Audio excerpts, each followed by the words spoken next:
Welcome back to the deep dive. You know, it's always great when we can really cut through the noise and find those hidden gems of insight in a specific area. Definitely. And today we're diving deep into the, well, pretty fascinating world of inflatable catamarans.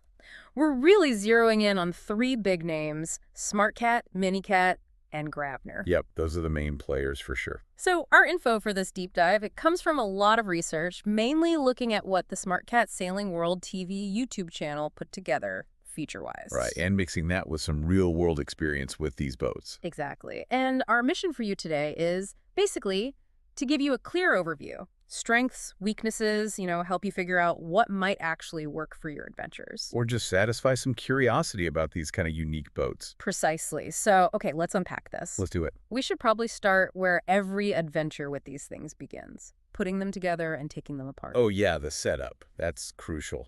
Because, let's be honest, how much effort it takes, how much time, that directly impacts how much you'll actually enjoy using it. Totally. Why? Less time fiddling, more time sailing. So for the SmartCat and MiniCat, sources say they're pretty similar. You're looking at, what, maybe 30 to 45 minutes from bag to ready to sail. Yeah, around that mark.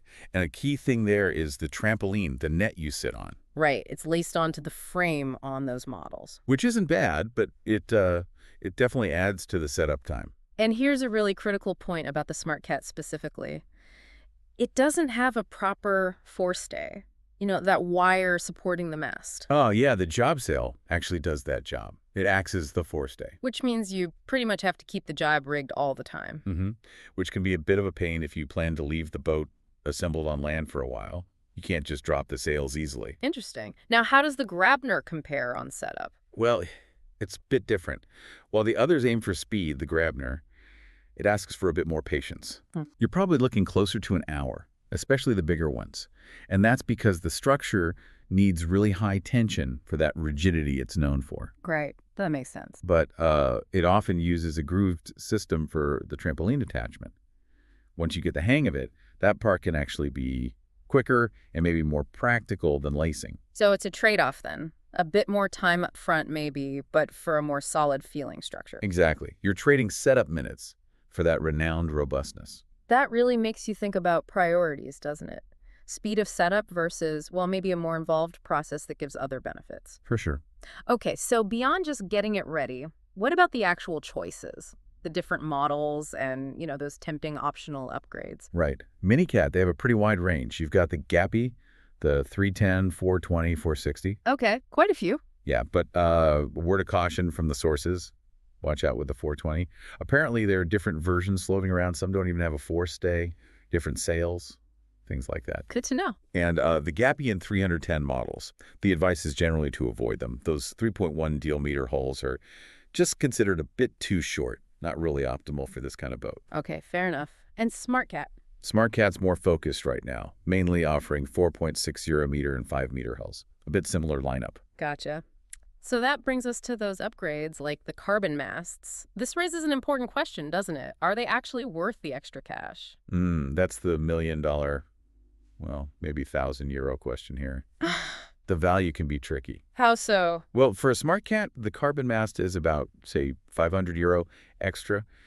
But the sources kind of cast doubt on the actual quality you're getting for that. Really? Yeah, like maybe it saves some weight, but is it a huge performance jump or much more durable? Maybe not. It feels a bit like paying for the carbon label sometimes. Interesting. And MiniCat? Their carbon mast is way more expensive, like €2,000. And, there have apparently been some reported problems with them too, which is, worrying at that price. Yikes. Okay, what about Grabner's? Grabner's carbon mast is generally seen as well-made, proper quality, but it's a big price jump, adds around €3,000 to the cost. Wow, okay. So it's definitely a premium option. So for you listening, it seems the advice is really think hard about whether you need that carbon upgrade, especially for SmartCat and MiniCat, maybe? Yeah, evaluate carefully. Don't just assume carbon automatically means it's massively better or indispensable for your kind of sailing. Makes sense. Okay, let's shift gears now to the core engineering.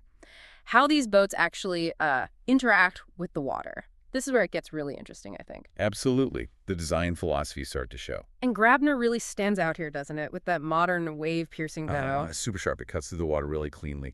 And the big benefit is it reduces pitching, that kind of hobby horse motion. Right, the up and down bobbing. Less of that means a smoother ride, especially in choppy water. Exactly. Much more comfortable, more stable feeling. Okay, and mini cat. How is its whole shape described? It's rounder. Almost like a banana shape is how the review put it. Huh, a banana. Yeah, and the suggestion is that shape tends to throw up more spray and maybe isn't quite as efficient cutting through the water. Okay, and Smart Cat sits where in this comparison? Kind of in the middle. It's got a more pointed shape to the Mini Cat. Even though it's inflatable, the design is considered, better hydrodynamically than the Mini Cat's rounder form. Got it. So distinct shapes, but there's another big technical difference, isn't there? The dagger board system. Oh, absolutely crucial. A major fork in the road, design-wise. So Grabner and Smart Cat, they use the classic setup. Right. A central movable dagger board. It's a blade you lower down to stop the boat sliding sideways when sailing upwind, and you pull it up in shallow water. Standard stuff. Okay, but Mini Cat does something different. Totally different. It uses fixed fins, one under each hull. They're smaller, and you can't retract them. Fixed fins, how does that work out on the water? Well, surprisingly, they give pretty similar performance sailing upwind. But the big difference is directional stability. They make the boat feel like it's sailing on rails. Much more stable tracking. Easier to keep going straight. I can see how that would be appealing. Any other benefits? Yeah, they offer some protection to the bottom of the hulls when you pull up on a beach. Yeah. And maneuvering in a harbor is simpler. No need to remember to raise or lower a dagger board. But the downside must be less flexibility. Exactly. You can't adjust them for depth or fine-tune performance like you can with a traditional dagger board. So it really is two different philosophies, isn't it? Classic tunable performance versus that sort of set it and forget its stability and convenience. Precisely. Depends what you value more in your sailing. Okay, so how does all this design stuff, hull shapes, dagger boards, translate into how they actually feel and perform when you're out sailing? Yeah. Especially if the wind picks up. Right, the on-water experience. The Grabner, well, it's consistently called super stable and very robust. Like a tank, someone said? Pretty much. It can handle strong winds comfortably, like force 4, even force 5. That's, pretty decent breeze, 17, 21 knots. And it carries several people. Okay, solid. And the Mini Cat?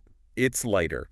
And it's perceived as, well, less robust. The materials are maybe a bit thinner, tend to flex a little more. So maybe not quite as confidence-inspiring in rougher stuff. Potentially. Yeah. It offers good space, but the general recommendation is probably up to force 4, maybe force 5 max. Gotcha.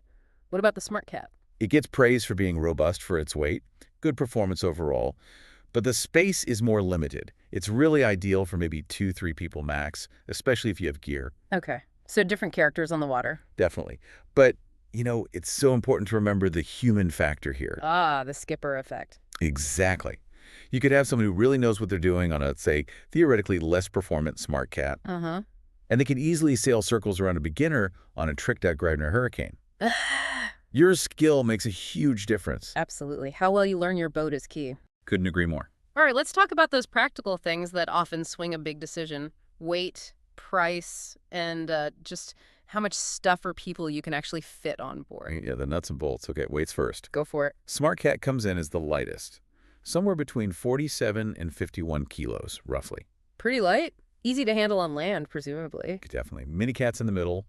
Range is about 52 up to 63 kilos. Okay. And the Grabner? That's the heavyweight champ. The Neo model is around 59 kilos, but the Hurricane, that can get up to 85 kilos. Wow, 85 kilos. That's substantial for an inflatable. It is. You feel that heft getting it to the water, but you also feel it in the stability on the water. Right. Okay, how about prices? Ballpark figures. Smart Cat and Mini Cat, they're generally positioned somewhere between 6,200 and 7,500, give or take. Okay, so broadly similar price bracket. Yeah. Grabner, though, starts higher. Around 8,000 for the Neo, and it can climb up to the 11,000 for the top-end Hurricane. So a definite step up in price for the Grabner. And what becomes pretty clear is that weight and price often seem to go hand in hand with, the perceived quality and the features you're getting. It makes sense. Better materials, more robust construction. Yeah. It costs more. Exactly.